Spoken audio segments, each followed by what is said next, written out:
$590 billion in treasure, 183,000 workers, 7 years of labor. And on the hill of Jerusalem, a house for God rose without the sharp ring of a single hammer. The numbers sound almost unreal even now. Thousands of tons of gold, cedar from distant mountains, stone cut with such precision that the building site itself stood in an eerie stillness. It was not merely a construction project, it was a national act of faith, power, ambition, and strain. But the temple did not begin with Solomon. Its roots reached back into the wilderness, into an older age when Israel's sacred center was not a palace of stone, but a tent. For generations, the presence of God was associated with the tabernacle, portable, movable fitting for a people who had not yet come fully to rest. By the time Solomon came to the throne, that world had changed. The tribes had been united. Jerusalem had been captured and made royal. Borders were more secure than they had been in generations, and the dream of permanence no longer felt impossible. David had wanted to build that permanent house. The desire burned in him perhaps more deeply because he had spent so much of life in war caves, flight, and blood. He had secured the city, gathered wealth, and imagined a sanctuary worthy of the God of Israel. But the honor would not be his. The biblical tradition gives the reason with painful clarity. David was a man of war.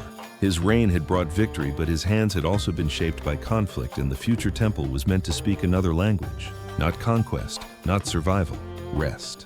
So the task passed to Solomon, whose very name is bound to peace. He inherited more than a throne. He inherited a charge that was political, spiritual, and almost unbearable in scale. A single building would need to express heaven, kingship, covenant, holiness, and the settled identity of an entire people. David had not left his son empty-handed. In his final years, he appears less like a battlefield hero and more like a relentless organizer of treasure. Gold from tribute, silver from conquest, wealth from trade. Precious materials gathered slowly, counted carefully, reserved for a structure he himself would never enter. Imagine those rooms of stored wealth, metal stacked in dim chambers, scrolls recording weight after weight, gemstones catching thin shafts of light. This was not impulsive generosity. It was decades of preparation. The dream of a king who knew he would die before the first wall stood complete. Yet treasure alone could not raise the temple. Gold could not become cedar. Silver could not teach stonecutters how to shape vast blocks in silence. And before Solomon could build the most dazzling sanctuary of the ancient world, he had to solve a harder problem: how to gather the wood. The craftsman and the human strength to make vision become stone. Israel was rich in fields, vineyards, flocks, and royal stores, but that did not mean it possessed every skill required for monumental architecture. A temple of this scale needed long, straight timber elite artisans, metallurgists, designers, and transport networks strong enough to move the ancient world's heaviest materials over punishing ground. For one resource above all, Solomon had to look north. Cedar of Lebanon was legendary in the ancient Near East. Tall, fragrant, resistant to rot, and grand enough for palaces and sanctuaries, it carried both practical value and symbolic weight. If common wood belonged to houses, cedar belonged to kings and gods. Those forests stood in the territory of Tyre, ruled by Hiram, a monarch whose power rested on trade ships and skilled labor. Tyre was no rural kingdom. It was a commercial force tied to the wider Mediterranean world, and its craftsmen were known for work that smaller inland kingdoms could not easily match. So Solomon reached outward with diplomacy. He did not merely ask for supplies. He entered a partnership that linked Jerusalem's temple to international commerce, foreign expertise, and the sea itself. The house meant for the God of Israel would rise through agreements that stretched beyond Israel's own borders. The terms were costly. Grain and oil flowed from Israel year after year in immense quantities. These were not decorative luxuries. They were the produce of laboring land, the fruit of fields presses and harvest seasons redirected on a massive scale to secure timber technical knowledge and royal cooperation. That exchange reveals something easy to miss. The temple was not built by miracle alone. It was built through administration, diplomacy, supply chains, and the steady conversion of national wealth into sacred architecture. Beneath the gold and glory stood contracts, shipments, schedules, and the pressure of keeping every promise. Skilled men came with the materials. Among them were master craftsmen able to work bronze, precious metals, wood, stone, and fabric. In a world where a sanctuary carried theology in every visible surface, artistic skill was not ornamental. It was a way of turning belief into form. But even after the agreement was made, one brutal reality remained. Lebanon was far away. Jerusalem sat inland and high above sea level. Between Forest and Temple Mount stood coastline harbors, rising roads, rocky ascent, and the slow, stubborn limitations of muscle rope animal power and human endurance. Picture the journey. Great logs cut in the northern mountains, bound together and floated south along the coast, brought in near Joppa, then dragged inland toward the hill country where the air grew drier, the roads harsher, and every upward step made the burden feel heavier. The temple was already demanding labor long before its walls began to rise. And timber was only one piece of the burden. Stone had to be quarried, metals had to be shaped, workers had to be fed, organized, and controlled. Soon, the scale of the undertaking would become impossible to ignore because Solomon's temple was not built by a few gifted builders. It was built by a human machine of astonishing size. The workforce Solomon assembled was immense enough to reshape the life of the kingdom. Tens of thousands were drawn into the project not as a loose crowd of laborers, but as a layered system with ranks, assignments, overseers, and different burdens depending on who you were and where you stood in the social order. At the higher level were Israelites assigned to timber work in rotation. They served in shifts, spending time in Lebanon and then returning home before the next cycle began. The labor was hard and dangerous, but it still allowed a rhythm of absence and return of strain, balanced by recovery. Beneath that stood a far harsher reality. Vast numbers of carriers and stonecutters were placed into the most punishing roles, quarrying rock and hauling massive loads through unforgiving terrain.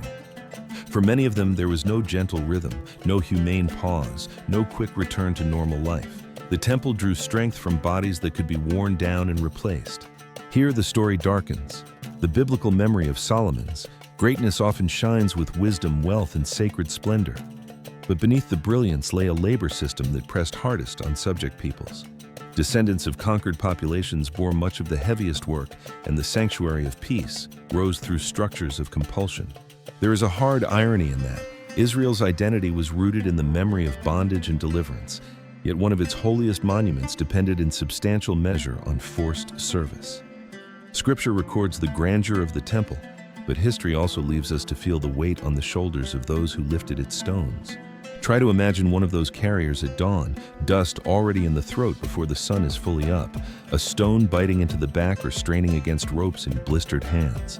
The city above always visible, always uphill, and the work never quite ending. Sacred glory from a distance can look very different from labor at ground level. Such a system required administration as much as muscle. Officials oversaw quotas movement and labor gangs. Orders had to pass from court to foreman and from foreman to men whose names never entered royal memory.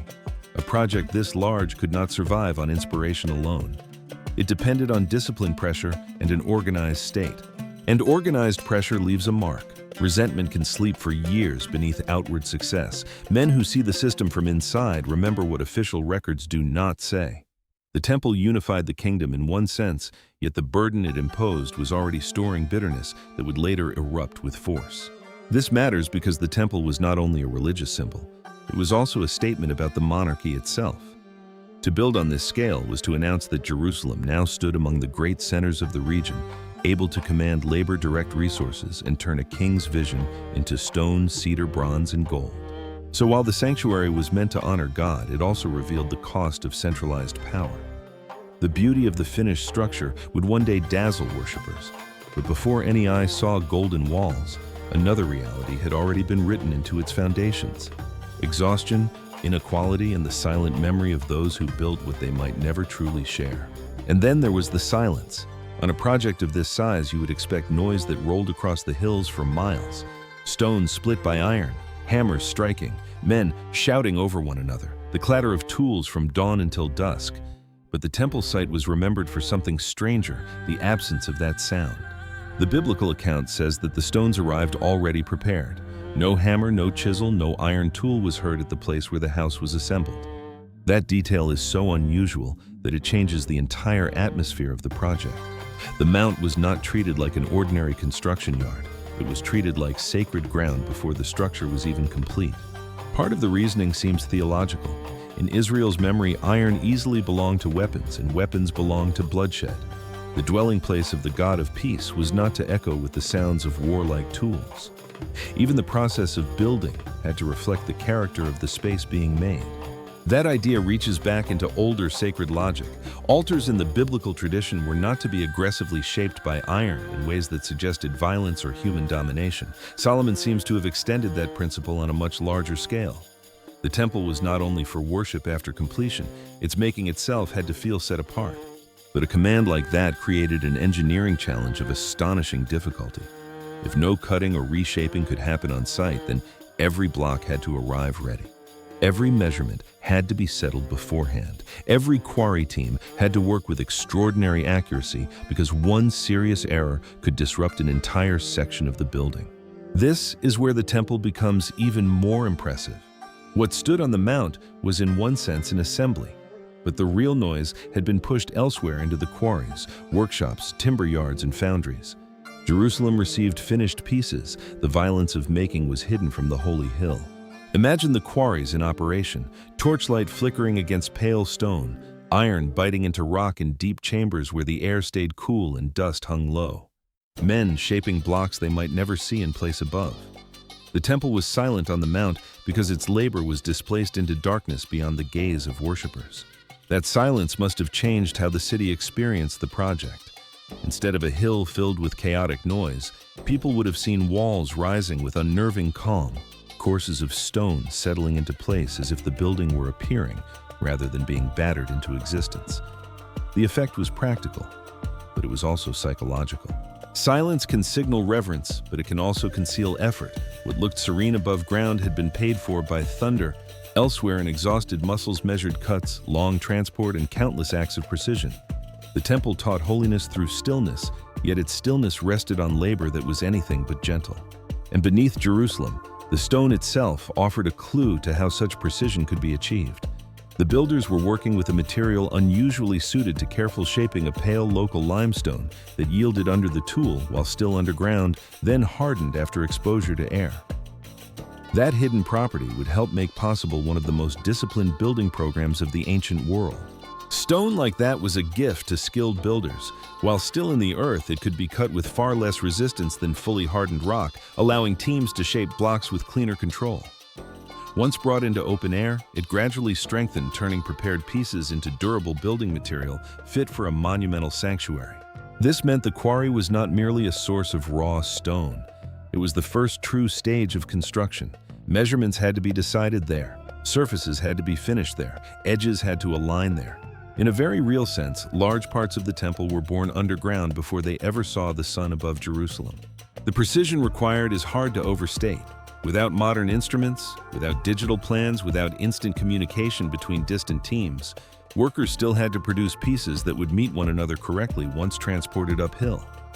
A mistake in a single block could waste time, labor, and precious momentum across the whole site.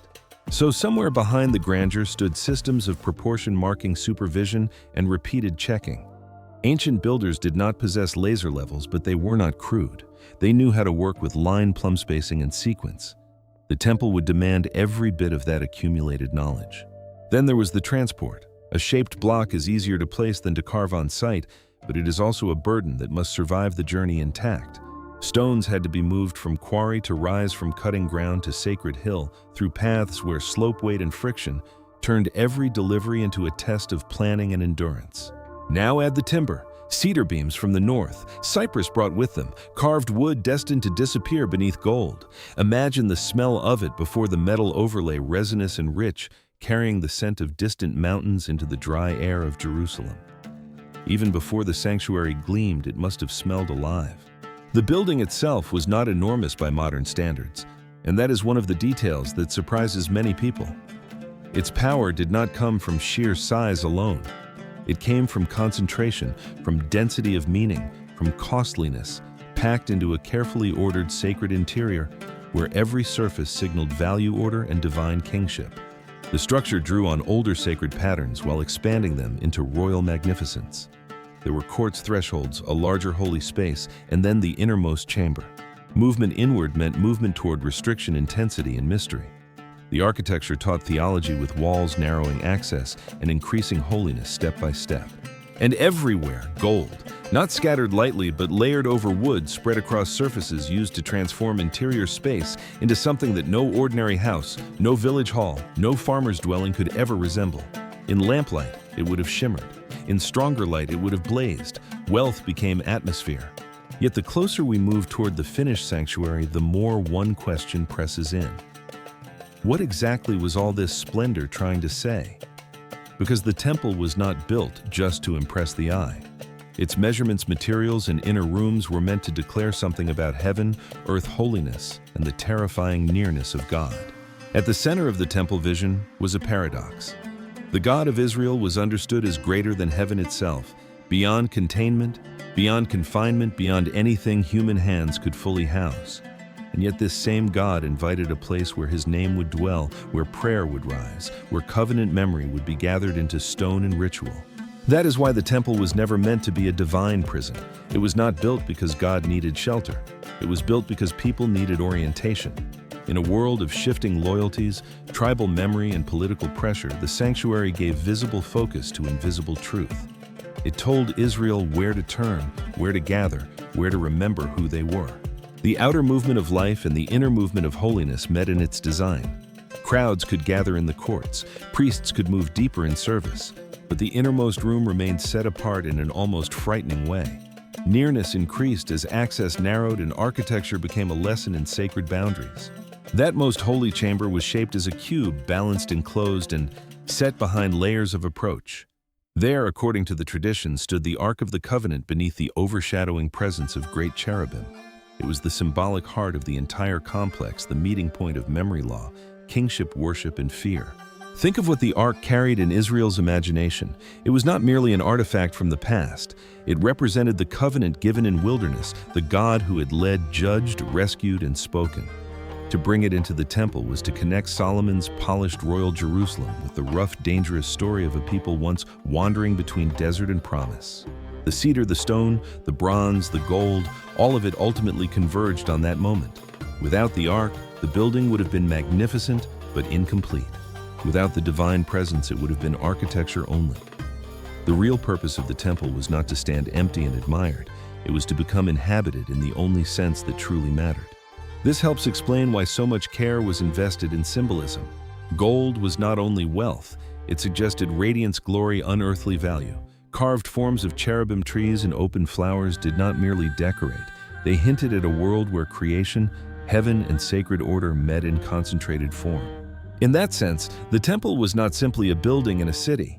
It was a kind of miniature cosmos, a controlled sacred world where boundaries were reasserted and divine kingship was staged before the nation. Step by step, surface by surface, it told worshippers that they were moving from ordinary land toward a center where heaven touched earth with dangerous intensity.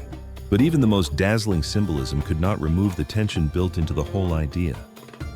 Can the uncontainable truly be approached through walls? Can a national sanctuary honor God without also magnifying the power of the king who built it? Those questions were already present before the dedication day arrived. And when that day finally came, all the silence of construction, all the gold, all the burdened labor, all the long years of planning moved toward a single test. Not whether the building looked worthy, not whether the crowds were impressed, but whether the presence for which it had been made would actually come. The dedication gathered the nation into a moment larger than architecture. Priests, leaders, and worshippers came together as the ark was brought up from the city of David. The object at the center of Israel's holiest memory was now moving into the structure built for it, and every step must have felt heavy with meaning. The procession passed inward through a house unlike anything most Israelites would ever enter. Gold covered interior surfaces. Cedar lay beneath that brilliance like a hidden skeleton of living wood.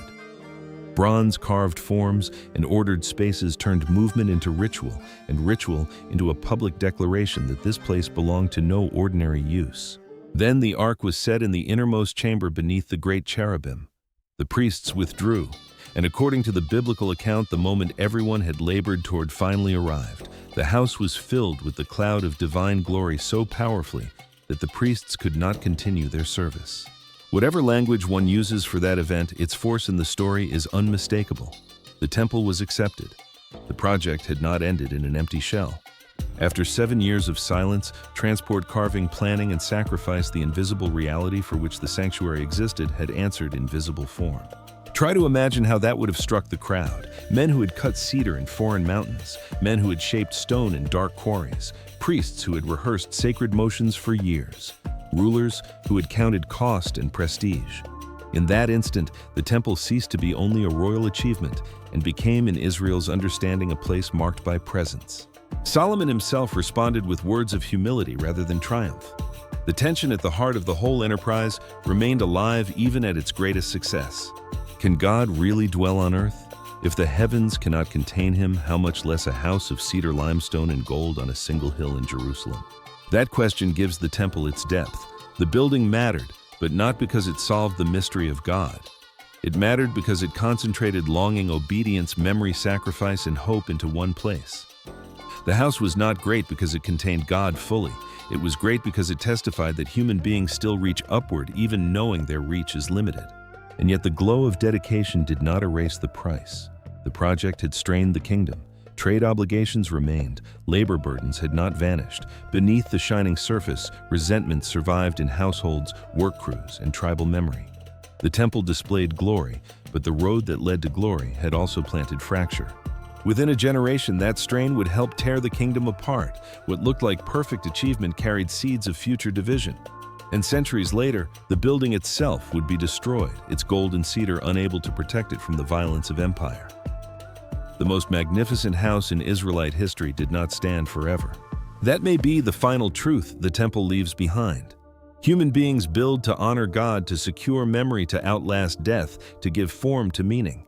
Sometimes they succeed in ways that dazzle the world, but every stone still asks the same question across time. What are you building with your life, and what hidden cost is already buried in its foundation?